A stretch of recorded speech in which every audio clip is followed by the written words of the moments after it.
It's much easier to use another plant as scaffolding. But they won't get very high unless they can hold on tight. Like fingertips searching for a hold, this ivy's adhesive pads grip the bark. Instead of sticking to the trees, some climbers use sharp claws. The cat's claw creeper hooks its tendrils into the tiniest crevices and hauls itself to the top. With every meter it climbs, the light gets a little stronger, fueling more growth. This tendril of a passion flower seems to flail aimlessly in midair, but in fact it's searching for an anchor point.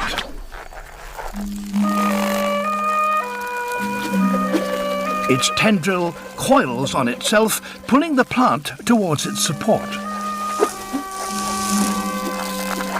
In a matter of just days, these climbers make it to the canopy. Now, with light in plentiful supply, these plants are able to flower.